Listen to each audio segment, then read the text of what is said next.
April মাস পড়তে না পড়তেই বেশ ভালোভাবে কিন্তু গরম পড়ে গেছে। আর এই গরমে আমাদের বাড়িতে কিন্তু বেশ কিছু বেগুন গাছ লাগানো হয়েছে এবং সেগুলোতে বেগুন ধরতেও শুরু করে দিয়েছে। আপাতত আমরা টোটাল ৩ রকমের বেগুন গাছ আমাদের বাগানের মাটিতে বসিয়েছি। প্রথমে যেটা দেখলে সেটা একটা ল্যাভেন্ডার কালারের বেগুন, তারপরে এটাকে তো কালো বেগুন বলে আমি যতদূর জানি, আর এইটা দেখো গ্রিন কালারের কাঁটা বেগুন। শুধু এই গরমকাল বলে নয়, যেহেতু এই বেগুন গাছগুলো বাগানের মাটিতে বসানো, তাই যদি প্রপার যত্ন করা হয় এই গাছগুলো কিন্তু প্রায় ১ থেকে ২ বছর বেঁচে থাকে এবং খুব ভালোই বেগুনের ফলন হয়।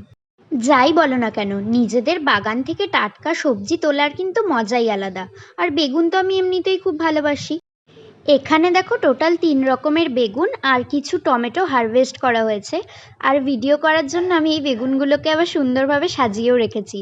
সবশেষে একটা মজার কথা শেয়ার করি। এই যে বাঁধাকপিগুলো দেখছো, এগুলো কিন্তু শীতকালে আমাদের বাগানে লাগানো হয়েছিল। তবে পুরো শীত এগুলোতে কোনো কপি ছিল না, শুধুই পাতা ছিল। তবে এই গরমকালে দেখছি এগুলোতে কপি ধরতে শুরু করেছে।